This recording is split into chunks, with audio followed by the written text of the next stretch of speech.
Hey guys, it's Rochelle here with Losing It on Keto. And in this video, what I have for you is I'm going to show you how to make PSMF breadcrumbs. And the reason why I'm doing this is because it's an important ingredient in some of the recipes that I have that'll be coming out on the channel. Namely tater tots and mashed potatoes. And on the mashed potatoes, I'm going to tell you guys, I think they're spectacular, and I've gotten family reaction, both non-keto and keto, and they were like, darn, these are good. And my nephew, who's following this program, was like, these are mashed potatoes. So I told them these are mashed potatoes, and I said, I'm so confident, I'm willing to put myself out there to overhype them, because I don't think I am, and they validated what I said.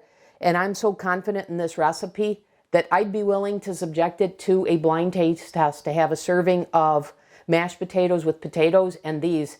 And I'm telling you guys, people would be hard-pressed to know that the recipe I've come up with doesn't have actual potatoes in it.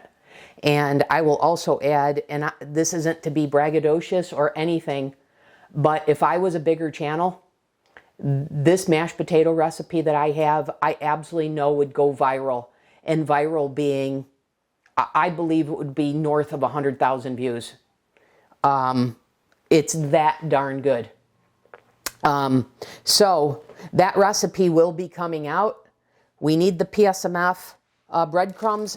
Just so you know, this is what the final result looks like. And I will share with you that when I saw how light and fluffy these are, and I was thinking, after I made the tater tots and I used these in that, the notion came to me, I think I could make a mashed potato. And one of the sources of the ingredients came from this here because of how light and fluffy this is. And I thought, I think this would serve as an awesome ingredient in making mashed potatoes. And I believe it sure as heck did. And so you need this for them. So I wanted to show you this. And I also don't think I've ever shown you the PSMF bread loaf that I use. So this week, in my week of eating, I've shown you where I've had meatball sandwiches and chicken sandwiches on my PSMF bread that I told you is one of Indigo Nili's recipes, but I don't think I've ever shown that to you. So you'll see that here as well. So we'll kill two birds with one stone. So anyways, I've got all the ingredients set out.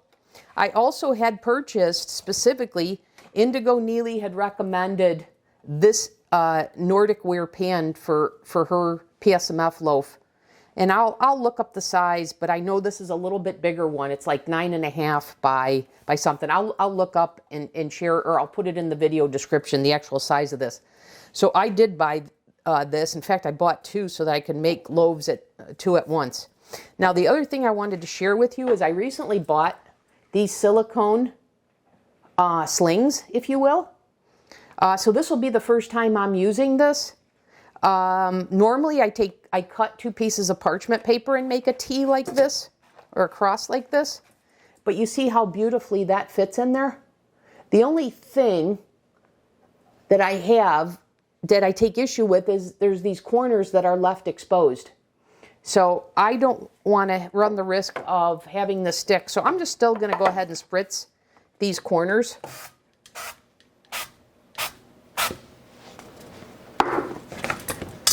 To make sure that the bread doesn't stick there. But I think, so these are King Arthur, if you wanted to know, these are King Arthur silicone slings. So, and they fit this pan beautifully. And like I said, I'll give you the exact size of the pan. I'll look it up, or I'll just put it in the video description. So, let's get to making this bread. So real simple, because I know Indigo Nili has so many bread recipes. She has so many PSMF. But for me, because I do PSMF, I always look for a minimalistic recipe. And that's what this one is. So I've got the stand mixer here. All right. And this recipe calls for 1.5 cups of water, which is what I have here. So that's going in to the mixing bowl. And then it also calls for 120 grams of egg white protein powder. I already have that measured out. That's what's here. So I'm going to add that.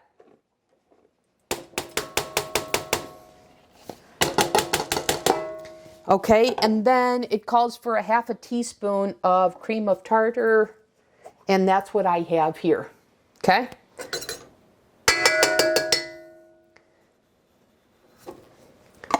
The bread recipe calls for a half a teaspoon of salt. I'm not going to salt this bread because when I use the breading, I use whatever seasonings I want. So I'm going to save that for how I make use of the breadcrumbs. Okay? So now what I'm going to do is I'm going to go ahead and I'm going to put this on low first just to get it incorporated because I don't want the water to splash. But, you know, we're going to do our typical step if you've made a PSMF bread loaf, which is to get the stiff peaks with the egg whites. So we're going to do that here. And now the other change that I make for breadcrumbs is I don't add allulose because I don't want the browning effect. So you see how light and fluffy these are. This is what I'm going for. Okay? And by the way, I stumbled on this because one time I tried to make a minimalistic recipe by not having the allulose for sandwich bread, and I found it made such a misshapen loaf that I wound up just turning it into breadcrumbs, and that's turned out to be a fantastic ingredient for me. So if I want sandwich bread, I make this, I include the salt, and I include 2 tablespoons of allulose. But if I'm doing breadcrumbs, I keep those 2 out, okay? So I'm gonna go ahead and put this on high now and mix this.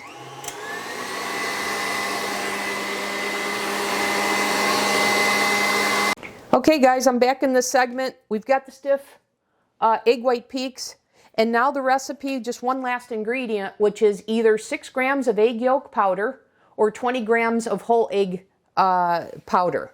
So I have got the 20 grams. Normally I do the egg yolk powder, but I had the whole egg powder close. It was in this refrigerator versus my refrigerator downstairs, so I'm just going with this one. So this is 20 grams I'm going to put in and just mix on low for 10 seconds. And then the batter will be ready. So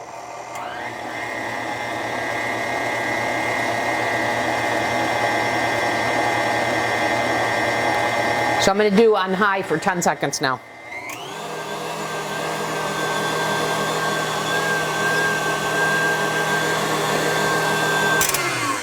Okay. And now the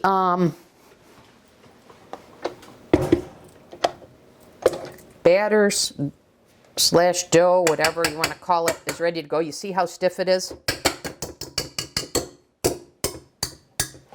And I'm going to go ahead and give this a quick rinse because it makes it easier to clean. Don't let this sit on your utensils, the egg white mixture, because then it's that much harder to get off, where if you do it right after, it rinses off beautifully. So, of course, that's a lesson learned. Okay, now we'll put it in the loaf pan. And while we're preparing it for the loaf pan, I'm going to go ahead and preheat the oven. I didn't want the heat affecting my egg whites, so I didn't preheat the oven. Okay. And another thing, any splatter here, get off right away, because once again, if you leave it sit, it is that much harder to clean. You'll really have to use some elbow grease. Okay, so it's that simple. I'm going to go ahead and unplug this and get this out of the way because we don't need this anymore. And I've told you guys this tip before. I get these cutting boards, these real thin ones from Target, and it makes moving these big appliances around really easy.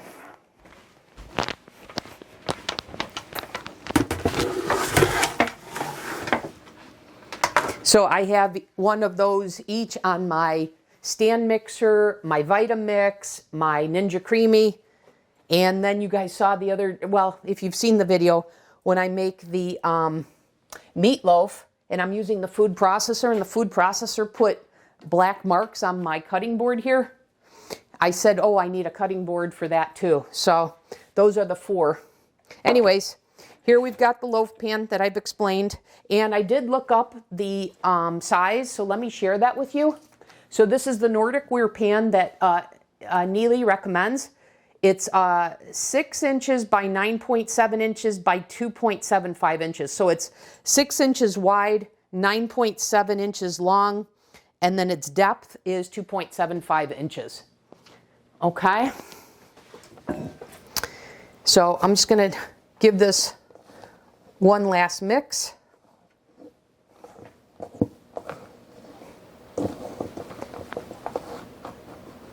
And one thing that I need to capture a data point, which is I need to know how much this loaf weighs so that I get the precise macros for using it as breadcrumbs. I have it for slices of bread, but I never weighed the entire loaf.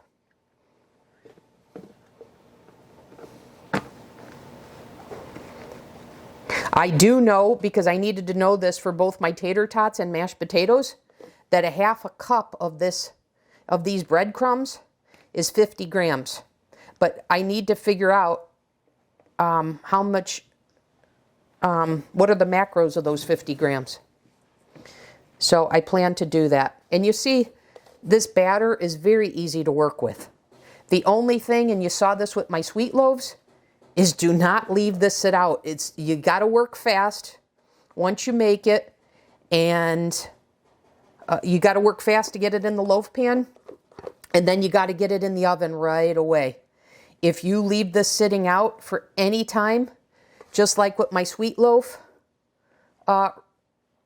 you saw that I left sitting out because I wanted to bake both loaves at the same time.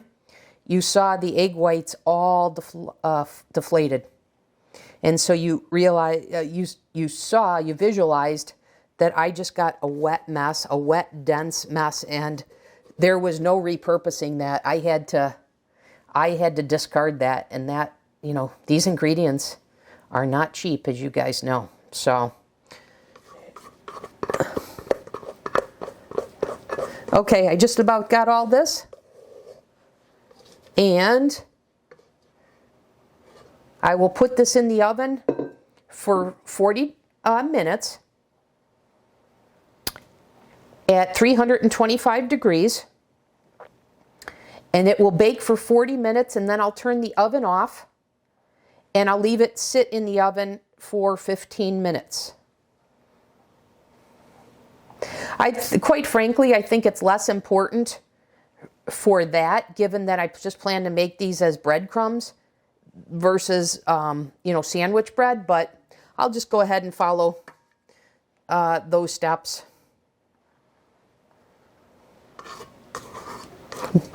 No harm. The bread loaf has to fully cool before you put it in the food processor to make breadcrumbs. So the longest part of this is waiting for it to cool to be able to process it. All right, guys, there it all is. And I've shared this on the channel before. I always like to, because I don't want to put my fingers inside the batter / dough. So one tip is to put your loaf pans and such on baking sheets, because it allows for it to be easier removal in and out of the oven. So I'm going to put that on the baking sheet, and now I can grab this rather than grabbing this here. So when the oven comes to temperature, I will pop this in, and like I said, I'll put it in for 40 minutes, turn the oven off, and I will then let it sit in there for another 15 minutes before I take it out. So I'll come back in the next segment after this is, after I remove this and after it's cooled, and I'll show you the final step, okay? So I'll be back in that segment. Okay guys, I'm back in this segment. It's been many hours later. This is cooled. I didn't want to take it out of the pan because I wanted to do it on camera so you could see how this sleeve works. And I did look up the name of it, And it's the King Arthur, I don't know if it said pan lifters or loaf lifters. I don't remember, but I know it was referred to as a lifter. I think a pan lifter. So anyways, I wanted to take this, I wanted to show you this to see how'd it work. So there you go, guys. I was able to just lift it right out. But you do see some residual batter there. And if you recall, that's where these sleeves, each of the corners, and I did spray, as you may recall, the avocado oil, but you can see it still wasn't enough to keep it from sticking. So I'm not sure what I'll do about that in the future. Maybe I will cut a piece of parchment to have right here. I don't know, but I did want to show you that. So let me get this out of the way. Let me get a cutting board, actually. Let me get a big one. A cutting mat. So let's get the pan lifter, loaf lifter. And then I've got my food processor, and I got the big one out. When I made my breadcrumbs, I used the small food processor that I have. And I'm hoping this doesn't affect the light and fluffy texture of the breadcrumbs. Because if you remember, let me show you this. This is what I have from the prior version, the prior time that I made these. Okay, so let me go ahead and cut these into chunks and put it in. Oh, I guess I got to get the blade for the food processor.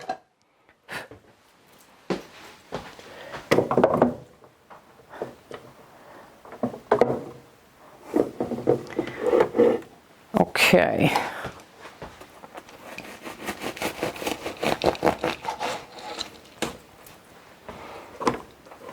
And you can see this is kind of crumbly because I didn't use the allulose. This is the effect of not using the allulose. Surprisingly, this bread loaf is the one that actually kept together the best. Usually I get a misshapen loaf. So wouldn't it be my luck when I go to make breadcrumbs out of this, I get a perfectly formed loaf of bread here. Because this is actually the result I was hoping for with the bread without having to use allulose. So this says to me, maybe I'll try it again and use it as sandwich bread. But anyways, I'm just cutting these into big chunks and pushing that down.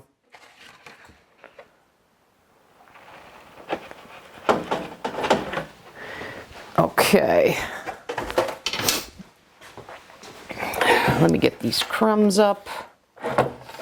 Making a mess here.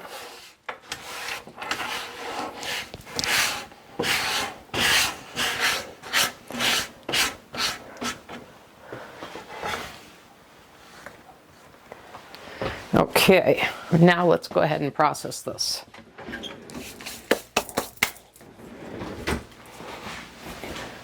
But it's been about, let's see, 8 hours or so since I took this out of the oven, just as a point of reference.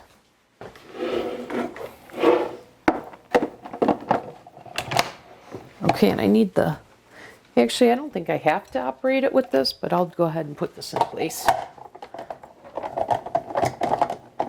There we go, that has to click. Let me bring this over. There we go, that's clicked. And let's see, I think high. All right, I think I got it. So, you know, I learned to make sure you get enough, leave enough space in the processor for it to have room to circulate. Otherwise, it just processes what's on the bottom. Okay. So, yep, I think the camera's picking that up. How very light. And guys, there's your PSMF breadcrumbs. It doesn't even have to be PSMF. Here's your keto breadcrumbs. Okay, and then I'm going to want to store this. So I told you I've got these reusable bags from Costco. So that's how I'm going to store mine. But this is going to my nephew, which is why I made this, because I want him to be able to make the mashed potatoes, the tater tots, etc. So I'm going to put this in a Ziploc bag for him and give him this one.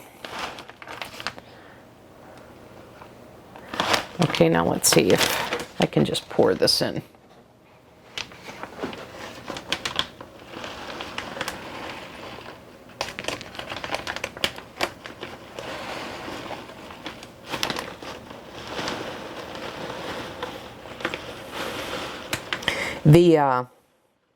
The Costco reusable ones are nice because they stand up. So you don't need somebody to hold the bag or inevitably have the crumbs spill out like I did here. Okay, guys, there you go. And that looks identical to the ones I have. And for me, I store these in the freezer. But depending on how much you use, you know, you could store them in the refrigerator or do half and half or what have you. So anyways, guys, there's your PSMF breadcrumbs or keto breadcrumbs. I use these when I make my meatballs. So if you do that, you want to season this, you can. But I leave it unseasoned, as I've said, because then it's multi-purpose. Okay, guys? So that's how you make PSMF meatballs. PSMF breading. That's all I got for you. Thanks for watching. See you in the next video.